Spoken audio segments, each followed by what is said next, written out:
Think hard about the launch, because the first 48 hours of a podcast life are incredibly important to, determine how much it's going to stick and how much momentum it has early on. You want to be like ramping up to the day of launch, where firing on all channels, email, web, ads, whatever, to say that this thing is coming. Welcome to a new episode of the Science Marketer podcast. Today, I have the pleasure of welcoming Jason Bradwell on the show. Jason is the founder of B2B Better, a video podcast agency for B2B service providers. Today, we are diving into podcasting and specifically how you can use it as a marketing tool to promote your science company. Hi, Jason. Nice to have you on the show. It's a real pleasure, and thank you so much for inviting me. I love talking about this kind of stuff, and I love chatting with you, so this is going to be a really fun conversation. So can you start by telling us a bit about your background and your experience producing podcasts in B2B? Yeah, absolutely. So, I consider myself an audiophile today, but I haven't always been. For 10 years, I worked in B2B marketing across a variety of industries, but predominantly in the enterprise media sector. So helping kind of leagues, teams, federations, broadcasters, telecommunications companies build the next generation of fan engagement products, and these businesses I work for ran a predominantly sales-led go-to-market. And so as a marketer within those businesses, my job really entailed, helping define a better positioning and messaging strategy, because often we're doing a lot of things for a lot of different people. So where do we focus? And two, equipping our sales and executive team to go out there and sell better. And that was predominantly done through thought leadership. And so whilst working for these companies, I launched a number of podcast, video podcast, webinar, newsletter, kind of media programs that we were able to demonstrate, kind of tangible ROI off the back of through a strategic approach to the content itself and its distribution.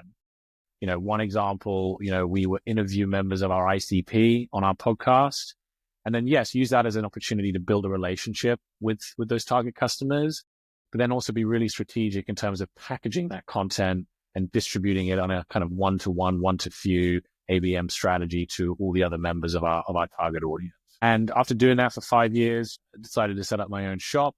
And now that's what we do full time. We work with B2B service and solution providers across a variety of sectors, including life sciences. And we help them build podcasts that drive pipeline. So on your website, your company basically explains that you're focusing on helping B2B brands turn podcasts into pipeline. So can you explain what this means to you and why podcasts in B2B are so different than in B2C, let's say?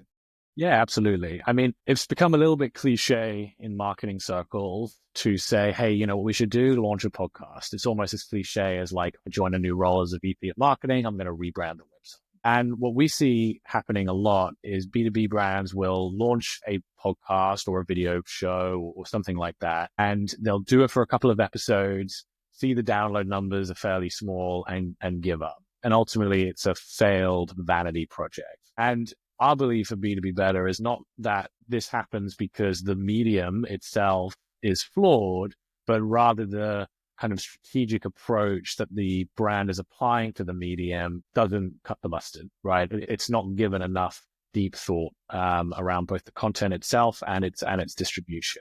And so what we do with many of our clients is we will sit down with them. We will get a deep understanding of, who is your target audience? What are your primary messages? Where are you currently seeing success and failure in marketing?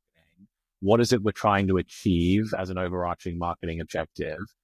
And use all of that information to develop a content marketing, a content and distribution podcast strategy that's going to get them to where they want to go.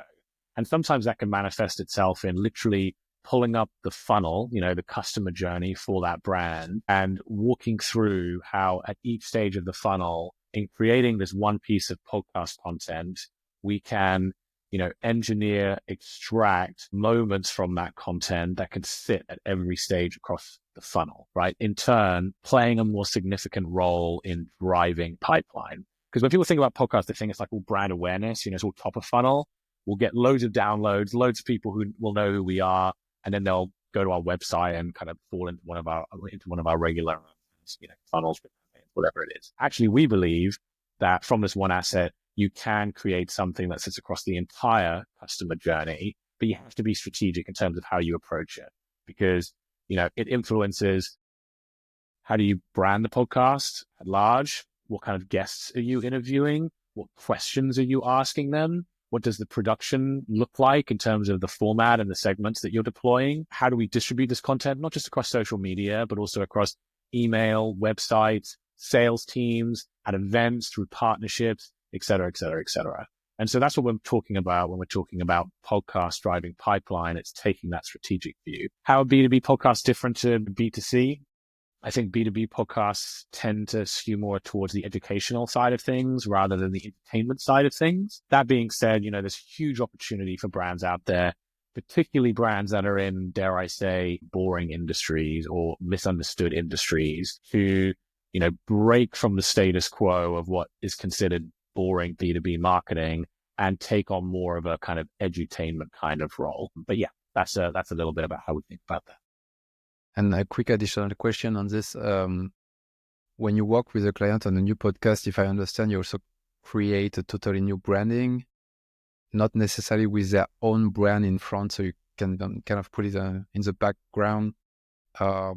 Correct? Absolutely. Like every show that we work on needs its own identity, both visual and, audio. Now, it's really important that we work with the client to understand, what does the brand identity look like, at a top level? What does your style guide say? How does your tone of voice sound, et cetera, et cetera, et cetera. And then we will use that information to distill it into a, bespoke identity for the podcast, the video podcast that we're developing. It should feel coherent. It should feel like if I'm listening to the podcast from B2B Better, it doesn't look wildly or sound wildly different to what I'd expect to see on like the website or across other content formats. But yes, a big part of our work is creating that identity for the show. Yeah. And I guess it's helping to attract also a broader audience. Like if you would call it the Mercedes podcast instead of fan of cars podcast, I mean, you can basically get more attention because it's a broader title, a broader branding, right? Absolutely right. Yeah. Great. So let's talk about life sciences, because you've been also working with a podcast in life sciences. So since 2023, you're producing a podcast called Data in Biotech for the company CorrDyn. Can you tell me more about this podcast and what you learned from it? Absolutely. I mean, when I think about the portfolio of shows that we work on, and we work across, a variety of different B2B industries, Data and Biotech from CorrDyn kind of, stands out as one of the shows that I'm most proud of working on. And the reason for that is because, it was very clear right from the get-go that, the host, Ross, James, the CEO, and myself had like a shared vision on what is it we're trying to achieve here, which is, positioning CorrDyn, the company, in the biotech industry more effectively, and, really wanting to create something that was going to serve the community. I think that's sometimes where brands get a bit mixed up. They launch a podcast for themselves. They launch a podcast that the executive team and the board are going to enjoy listening to. That's not really going to be interesting to anyone else outside of your kind of immediate bubble. With CorrDyn, we wanted to create something that was going to service the biotech industry, and specifically data professionals working in that biotech industry. And so with this kind of shared vision, we were able to go out and, take a really targeted approach to, who are the guests that we're interviewing?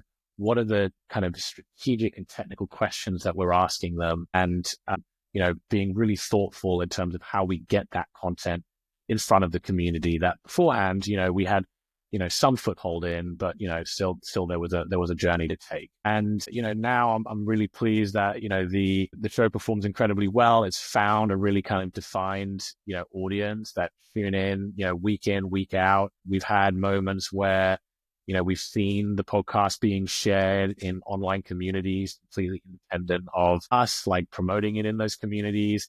We've had moments where people have come up to us at events when they've, heard this is CorrDyn and, I listened to Data and Biotech. And, of course, you look at the numbers and you look at the pipeline, all that stuff. But, that kind of community engagement that we're seeing being built around Data and Biotech, it's really, a prime example of what great B2B podcasting looks like. Well, that's actually a question I wanted to ask you later about metrics, but I think that's a good time now. How do you measure the success? So you started mentioning metrics, but how do you really, in this case, with CorrDyn, what's the factor to say, okay, this is a success? Yeah, absolutely. And metrics are a really important part of all of this because, podcasts are notoriously hard to measure return on investment. Couple of observations, from CorrDyn, but all the clients that we service, downloads and views are typically looked at as like the gold standard metric. If downloads are high and, increasing, then we're winning. This is often a bit of a red herring. It's a bit of it can kind of lead you down a path that ends up with you believing the show isn't necessarily performing, when the reality is that, the show's success is dependent on the context in which it operates. So, if you're trying to sell deep sea drilling equipment and you launch a podcast to service that market, your total addressable audience is going to be relatively small. So looking at downloads actually doesn't really tell you anything. Actually, what's more important to look at, if you're looking for just like one number, is consumption rate. How much on average is the podcast being consumed by the people that are listening to it? Because I'd rather have 100 CTOs listening to, my data podcast that are consuming 80% of it on average than have 10,000 people that are listening to it and they're churning out after 5 minutes. Consumption rate, which you can find in Apple Podcasts and Spotify, the kind of analytics platforms there, and on YouTube as well. That I think is a better kind of quantitative marker to measure early success. Other metrics can be a little bit more qualitative. For instance, if you were launching a podcast with the goal of, using it as part of an account-based marketing strategy, because you're trying to move into more enterprise accounts. If you could run an 8-episode season and say that at the end of it, you now have, 4 to 6 new enterprise relationships due to the people that you've interviewed on the show, and you have developed a sequence of events after you've finished the interview that's going to, continue to build on that relationship, nurture that relationship, and ultimately move them to the point of conversion. Well, there are 4 enterprise relationships that you didn't have before. So that is a success. Maybe it's marketing and sales alignment. Marketing are over here doing one thing, sales are over here doing another thing. They're not talking. Podcast can be a unifier, because if we're collaborating on the guests that we are interviewing and we're collaborating on the questions that we want to be asking that are ultimately going to fuel content that sales are sending out both via email and on their social media, and they're going to events and they can say, hey, check out this conversation I had with VP of digital over there. This brings teams together, right? And there are metrics that you can kind of attach to that relationship that can prove success. So all I'd say is there is not a silver bullet. There's not a golden rule that this one metric stands alone as the thing that you should be looking for. It depends on what are you trying to build, who are you trying to target, and how are you deploying all of this, and over what time frame. All of that is going to determine how you should be measuring success.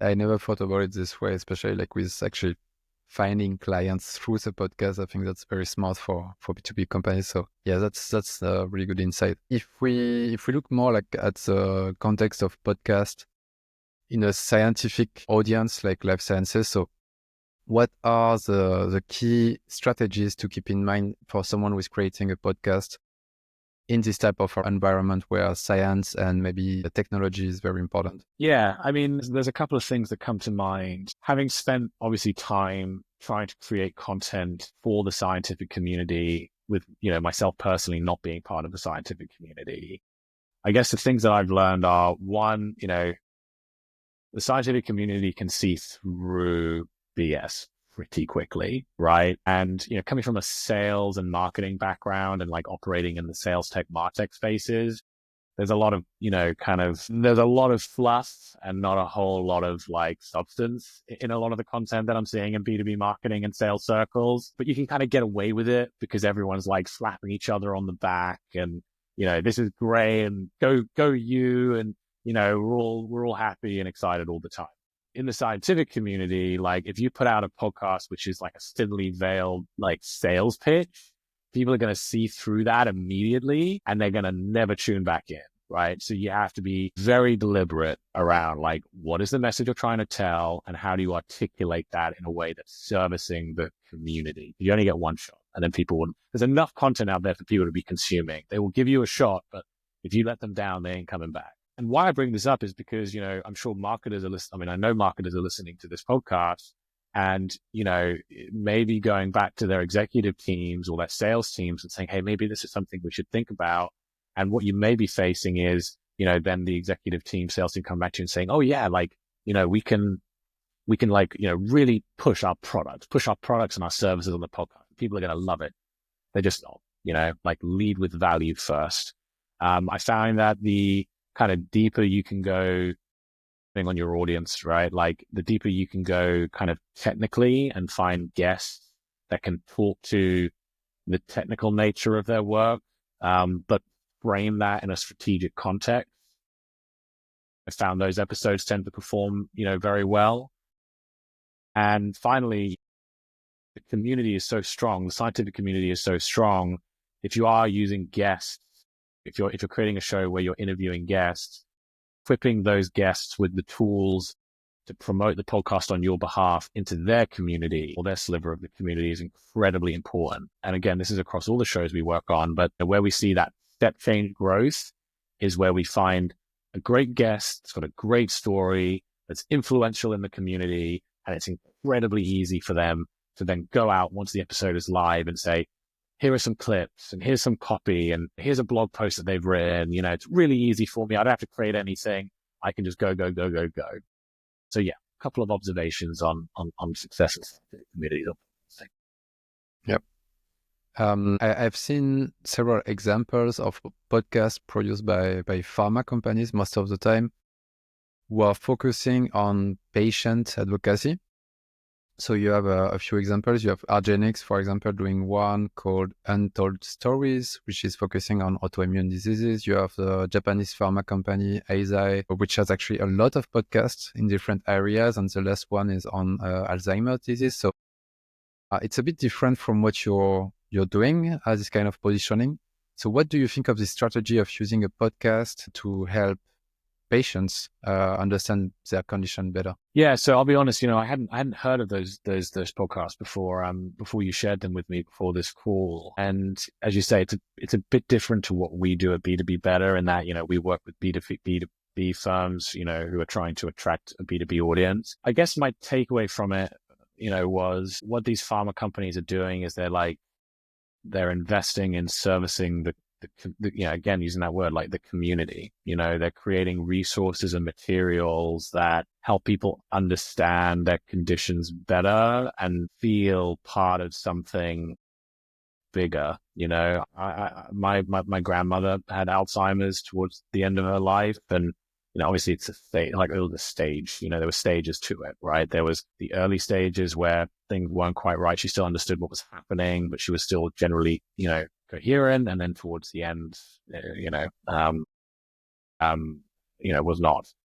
And I know in the early stages, she suffered from feeling loneliness, and not really understanding what was happening to her or why this was happening to her. And, I imagine this kind of patient advocacy approach for these pharma companies is a way of, servicing that community and helping them feel like they're part of something bigger, that kind of like support network. So yeah, I mean, I'm all for it. It's the bottom line. Yes, there is maybe also a level of education on the therapies as well. I mean, the treatments available, these kind of things, So I think, it's definitely in this direction of educating the community. Absolutely, because we've all been to the doctors in the hospital. Hopefully not often, but we've all been there. And sometimes you can go in and you're sat across the room from a health professional, and you're just hoping that you're able to articulate what's wrong to them, and they understand, and they can give you the right advice. And my wife is great for this. Like, if there's anything wrong with me or my daughter or her, she'll do a ton of research, not a medical professional, but she'll do a ton of research herself, so she can go in equipped and understanding, at least like with questions, like I heard about this, I read about this. Is this something that would be relevant to me? And she can have more of a, thoughtful conversation about it all. And I think these podcasts that you've highlighted play a role in that as well, as you say. Yeah. Definitely. So going back to the B2B side now, what are the most common challenges life science companies face when they launch a podcast? Yeah, I mean, I think not knowing where to start is a typical problem, Like, I think there's a lot of appetite for the medium, particularly with marketers who understand that this can play a more significant role across the entire kind of marketing strategy, but, not really understanding, how do I go from step 0 to step 1, and then that not understanding kind of leads to inertia and not doing anything. And so what I'll say is, like, you don't need to work with an agency like B2B Better in order to get started. Equipment wise, you have to spend a huge amount of money to produce a podcast that sounds great. Spend like 10% of your time thinking about the production and 90% of your time thinking about the content and the distribution strategy. Like, what's the premise? How's it going to differentiate from anything else that's currently out there in the market? Because we just don't want to be contributing to the same noise. How do we bring on the right guests that are going to get us, awareness for the show right from the get-go? What kind of questions that we want to be asking that are like thoughtful and, differentiated from other questions that are being asked. Another thing that people don't spend a lot of time thinking about is, podcasts by brands often exist to like showcase the point of view and the people within the brand itself. But if you're doing an interview-based podcast, you'll spend like 95% of the time talking to the guest and not have any of the spotlight yourself. And so thinking about, how do we incorporate some sort of segment or engineer some sort of moment where we can showcase our expertise, because that's important. All of these are like kind of barriers to entry for a lot of brands who believe in the medium but aren't just quite sure where to get started. It's not as hard as you think. And offer I give to everyone is, we do these kind of like lunch and learns completely free, where we'll sit down with you and we'll walk through, what are the 5 steps in terms of launching a podcast that's gonna stand out. And so if there's anyone listening to this that would benefit from that, I'm sure you'll put my details in the show notes. Yeah. They can certainly reach out if you have to. Great. And is there any type of format or structure? So you mentioned, for instance, interview-based podcast. Do you think there is any format that works better in the context of a science-focused podcast? I mean, I think the format that you adopt is going to be determined by the goals that you're trying to achieve, right? So like, if brand awareness is the ultimate goal, and adopting a format which is more of an interview based and like targeting guests that have influence in your industry, that's going to be the most important thing, because then you want them to go out there and share it, and that's going to get you that kind of like early brand awareness traction. If it's more about like, establishing your credibility as a brand, then it's just kind of like lower down the funnel, right? It's more of that kind of like, consideration phase, conversion. Then maybe you want to adopt a format that takes more of a narrative approach, where, maybe there's an interview with someone in the podcast, but it's, in with a commentary or a narrative from the brand itself. A couple of examples of what I mean by that for anyone who's interested. My podcast, B2B Better, we do something similar to that. Like, I'll interview a guest for half an hour. Only really 10 minutes of the interview makes it into the podcast, and the remaining 20 minutes is just me talking about some of the stuff that they've said and things that I'm observing in the industry and what have you. Another great one is the Noiser podcast, A Short History Of, very different to science, but like, they'll do an hour-long episode on something from history, and it will all be narrative driven, but interjected with short 5-minute segments from some academic that they've interviewed on the topic. Some shows, are good just with the host, the brand themselves. We're about to launch a show, not in the scientific sector, where there are 4 hosts from the brand, having a water cooler chat about various topics in their industry. And the objective there is to show the brand's personality by putting the people within that brand at the front and center. And so, format wise, I would just say, like, take it back to the goals. What are you trying to achieve? And allow that to determine what the show ultimately looks like. And let's talk about the promotion. So how do you promote and grow a podcast in a small B2B niche? Yeah, I actually think that this is a concern that a lot of brands have that is somewhat unnecessary because, there's always a fear we're going to launch it and it's just going to fall a bit flat. In my experience, the further down you can niche, actually the higher the potential you will have a show that sticks. It's really hard to launch a marketing show, for example, because there are just so many of them out there. But when you look at biotech or life sciences or energy and utilities or whatever, like niche industry, the competition is far fewer, right? So you've got a far better opportunity to stand out. But to answer your question directly, which is like, how do you distribute a show? Think hard about the launch, because the first 48 hours of a podcast life are incredibly important to, determine how much it's going to stick and how much momentum it has early on. You want to be, you want to be like ramping up to the day of launch where 3 or 4 days before the episodes drop, you've got teasers going out, you're tagging guests, you're firing on all channels, email, web, ads, whatever, to say that this thing is coming. Launch with 3 episodes minimum, because when guests listen to the first podcast, obviously the goal is that they love it, which I'm sure they will, and then they want to consume more. They don't want to be waiting for like another week, 2 weeks, 3 weeks to get it. So launch with 3 episodes. Think hard about the category that you're listing your podcast as in the directories. Business and marketing are really hard to, jump out in. But, maybe if you position it as a news podcast, there's less competition there. And, that gets you in the rankings higher, which then gives you a soundbite or something to shout about on the days after the launch. So that's launch. And then, beyond launch, yes, the key to successful distribution is cadence. Set one and stick to it.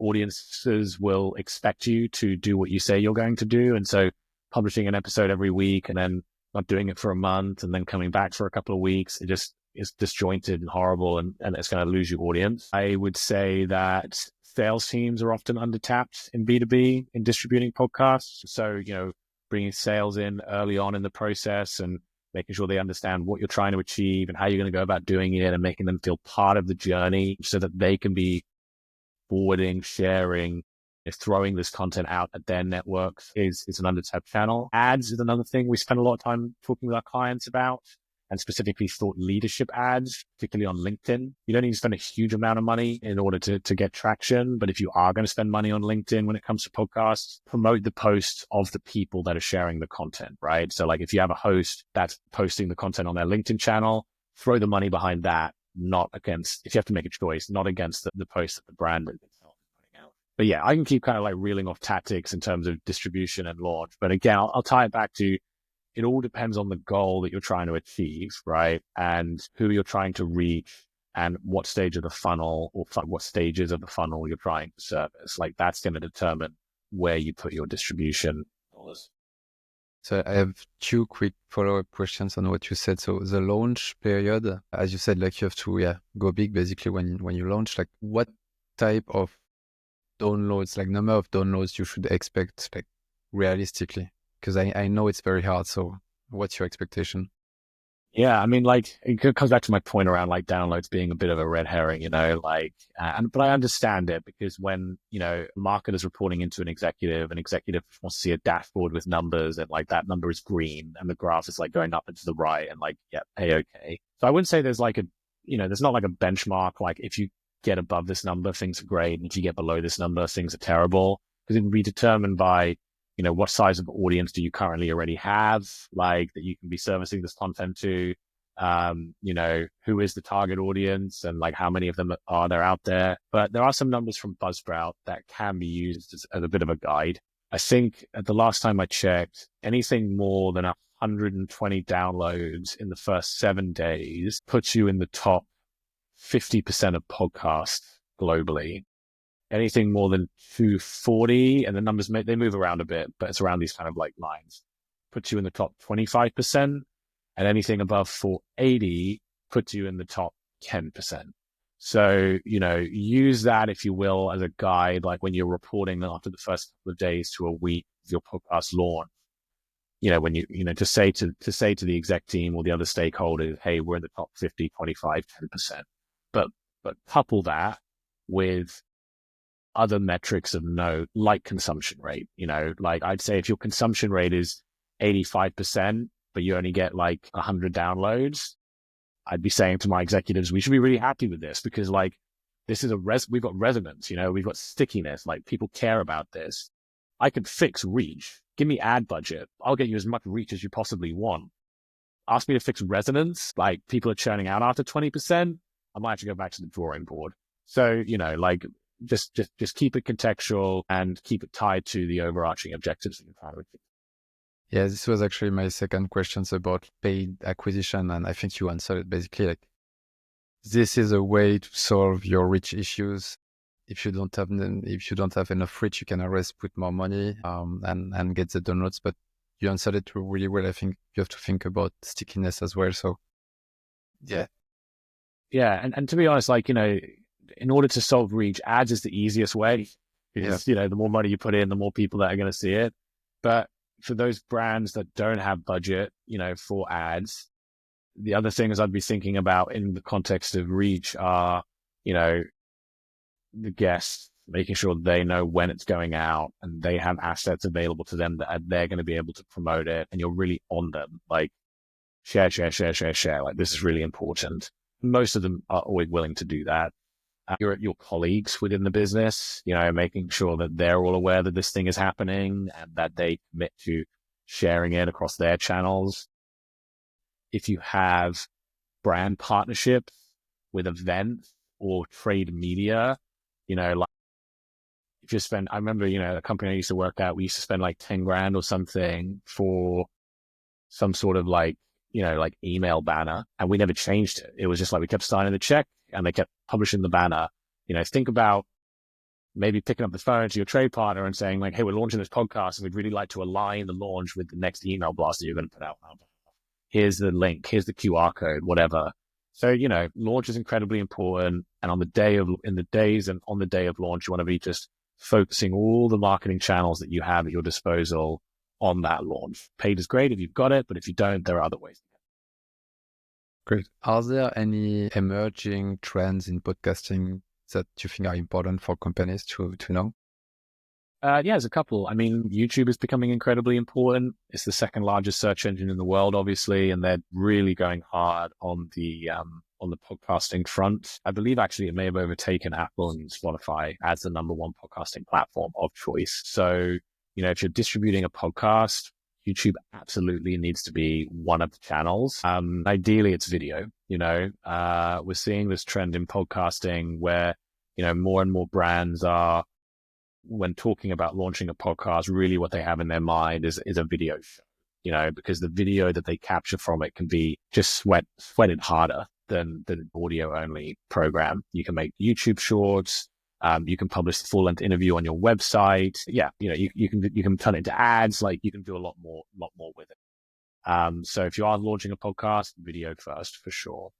Other trends, I think a lot of people get hung up on production value.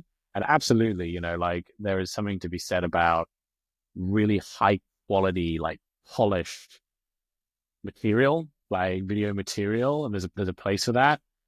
But I don't think it should come at the expense of like spending 6 months sitting on something until it goes out. People have a higher than you would expect tolerance for content that maybe doesn't look as polished as you would like it to be. But the story, the message, the insight, whatever it is really top class. So, I think that's another trend that we're seeing. We want video, we want the production to be as high as possible, but we want it also out there in the world. So those are a couple of the trends that we're seeing. Okay, then last questions. What resources do you recommend for people who want to explore the topic of podcast further? I will use this as a plug. So you can. Thank you. So we have the B2B Better podcast, which I'd highly recommend checking out to learn more about podcasting, but also just B2B marketing at large, and doing so in kind of like enterprise service-led businesses. I run a weekly office hours on LinkedIn, which is usually on a Tuesday at 4 p.m. UK time. And that's really a opportunity for anyone thinking about podcasting to kind of come and ask me questions. Of course, you can also reach out to me on LinkedIn and I will certainly get back to you. Other resources, there's a book I've got here, which I don't know if people are going to be watching this or they're listening to it, but I'm going to pull it up. It's called Out on the Wire by Jessica Abel. And so this is a really great book for anyone who's interested in storytelling. Basically goes behind, it was written, I think, in the early 2000s. It's all comic book style. And it goes behind the scenes at This American Life from NPR and other kind of like famous radio shows at the time. And it's just like a really fantastic read, entertaining, engaging read in like what goes into like audio storytelling. So I highly recommend checking that out. And just listen to podcasts, like consume as much content as you can.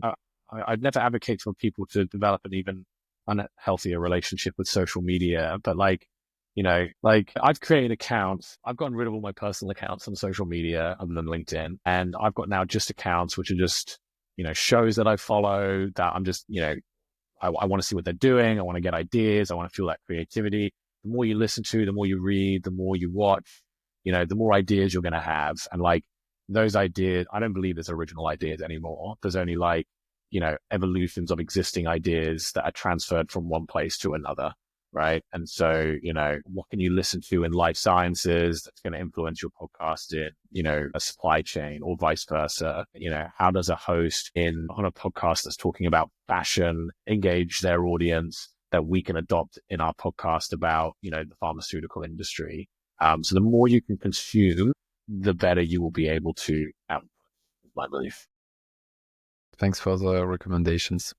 So that brings us to the end of today's episode.